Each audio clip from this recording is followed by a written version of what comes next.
Good morning बच्चों। कक्षा 7 में प्रश्नावली 11.4 हम पूरी कर चुके थे, ठीक है। लेकिन कल इस प्रश्नावली से 2 डाउट आए हैं। इसमें से 6वां प्रश्न डाउट में है और 7वां प्रश्न। तो 6वां प्रश्न थोड़ा सा लंबा है, धैर्य बना के देखें पूरी वीडियो, ठीक है, आपको बेहतरीन समझ में आएगा। तो प्रश्न है 700 मीटर लंबे और 300 मीटर चौड़े एक आयताकार पार्क के मध्य से होकर जाते हुए 10 मीटर चौड़े 2 पथ बने हुए हैं, ठीक है, जो एक दूसरे पर परस्पर लंब और चौपड़ के आकार के हैं।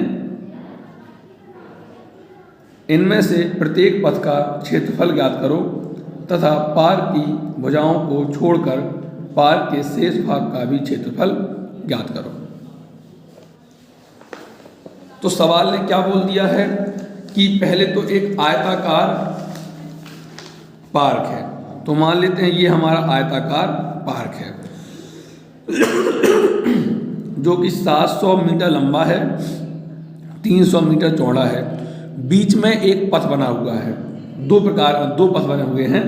अब देखो आपको सोचना कैसे है, उसने बोला है कि जो पथ बने हैं वो पथ है चौपड़ के आकार के। चौपड़ कैसा होता है, तो पहले हम आपको बताते हैं चौपड़ कैसे होता है।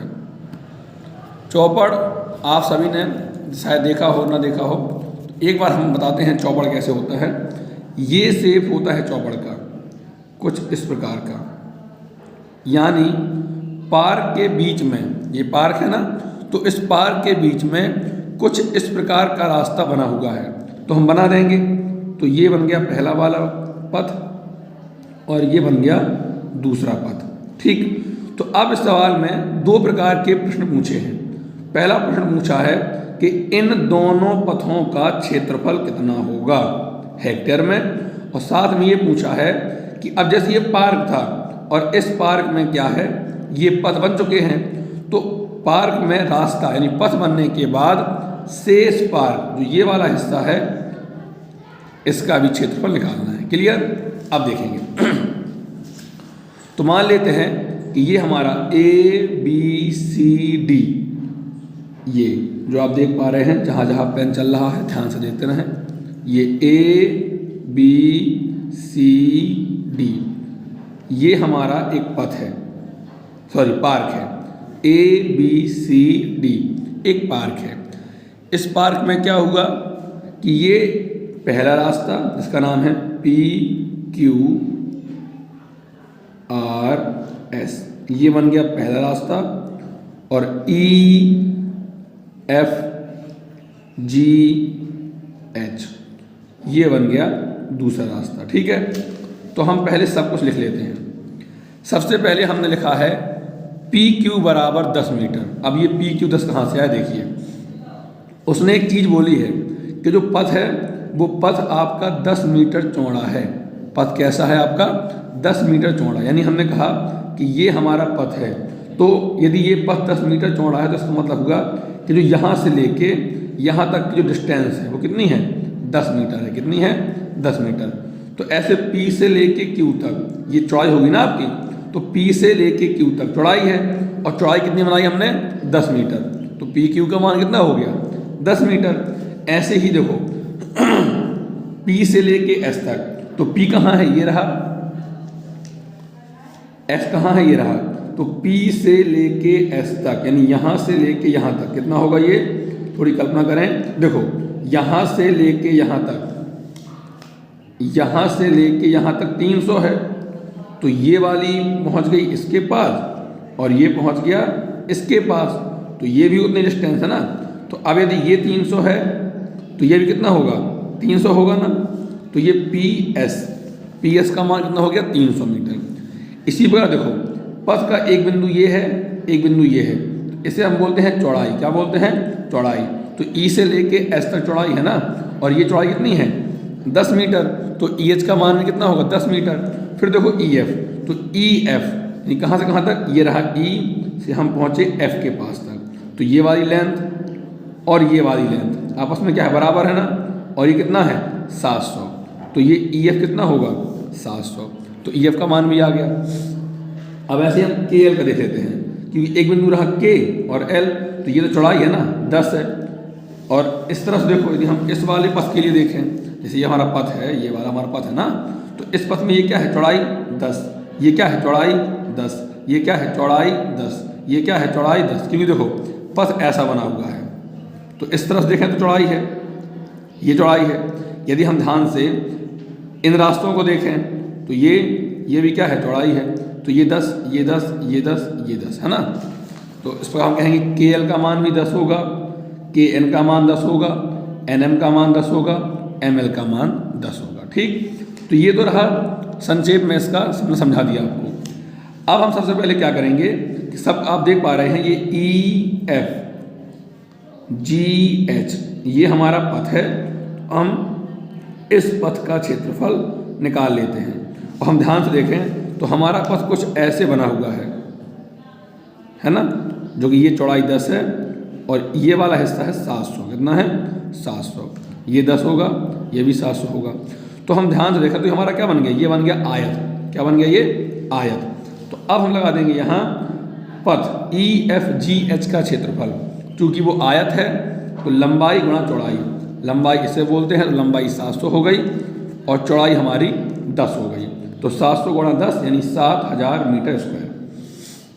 फिर हम कहाँ आए, पी क्यू आर के पास, पी क्यू आर एस के पास। तो पी क्यू आर एस कुछ ऐसा बना हुआ है, ये पी क्यू आर एस, ये क्या है, चौड़ाई, ये क्या है, चौड़ाई, ये क्या होगी, लंबाई, ये कितना है 300, ये भी कितना होगा 300। तो लंबाई चौड़ाई मालूम है, ये भी आयताकार है। तो पथ पी क्यू आर एस का क्षेत्रफल एल गुणे बी 300 गुणे 10 यानी 3000 मीटर स्क्वायर। ठीक है, अब हम क्या करेंगे, जोड़ देंगे। तो अब लिख देंगे हम दोनों पथ का क्षेत्रफल।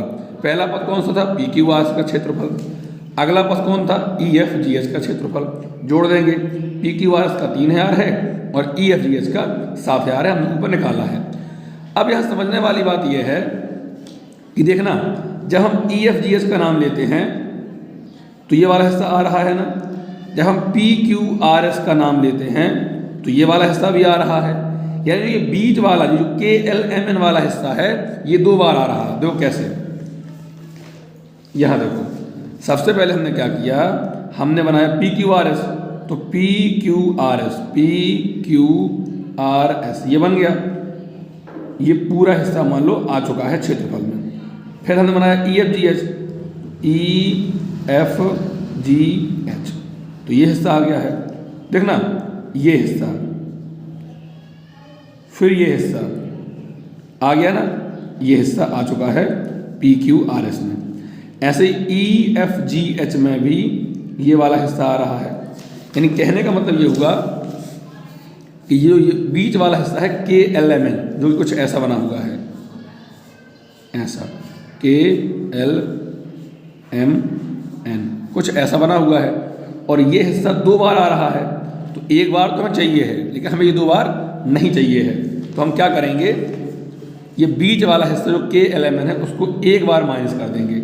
अब माइनस क्यों करना है, इसके पीछे लॉजिक ये है कि जब हम इसको नाम पी क्यू आर एस को लेते हैं तो के एल एम एन आ रहा है, हम ई एफ जी एच को लेते हैं तो के एल एम एन आ रहा है, यानी कहीं ना कहीं ये के एल एम एन 2 बार आ रहा, तो हम इसको क्या करेंगे, एक बार हम माइनस कर देंगे। ठीक है, तो माइनस के एल एम एन का क्षेत्रफल।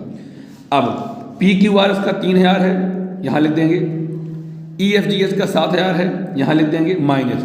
अब के एल एम एन किस प्रकार का शेप है, वर्गाकार है, के एल एम एन कैसा है, वर्गाकार है, और वर्ग का क्षेत्र होता है क्या, भुजा गुणे भुजा, तो ये 10 चौड़ाई है ना, तो 10, ये भी 10, ये भी 10, ये भी 10, तो 10 गुणे 10, तो 3000 7000 3000 10000 माइनस 100 माइनस कर दिया, 9900 मीटर स्क्वायर आ चुका है इन दोनों पथों का क्षेत्रफल।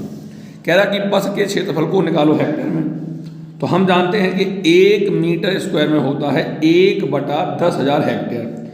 अब 1 मीटर स्क्वायर में 1/10,000, 2 में 2 यहाँ 3 होता, 3 होता, यहाँ 3 होता, यहाँ 4 तो यहाँ 4, यहाँ 5 तो यहाँ 5, यहाँ 9900 तो यहाँ भी क्या होगा 9900 भागे 10,000।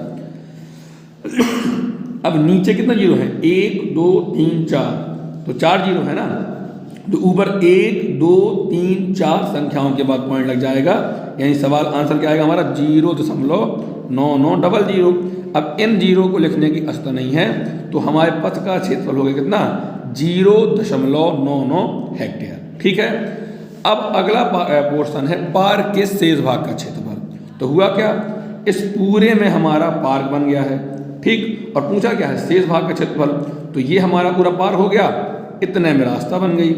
अब शेष हिस्सा क्या बचा, ये वाला हिस्सा बचा शेष, देखो ये वाला हिस्सा है ना शेष, जो हमने लाल कर दिया है, ये वाला हिस्सा क्या हो गया, शेष हो गया। तो जो ये लाल हिस्सा है, अब हमें इसका निकालना है क्षेत्रफल, तो हम क्या करेंगे, पूरे पार्क के क्षेत्रफल में से माइनस कर देंगे इस पथ का क्षेत्रफल, तो इससे क्या निकल जाएगा, ये लाल वाला क्षेत्रफल है ना।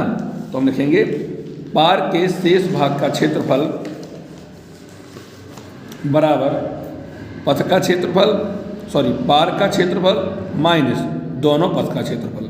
तो पार्क का क्षेत्रफल हो गया 700 गुणा 300, है ना, क्योंकि पार्क कैसा है आपका, देखो पार्क आपका आयताकार है ना, तो आयत लंबाई 700 है, चौड़ाई 300 है, तो लंबाई गुणे चौड़ाई करके हम निकाल देंगे पार्क का क्षेत्रफल माइनस दोनों पथ का क्षेत्रफल 9900 है, हमने निकाल लिया है।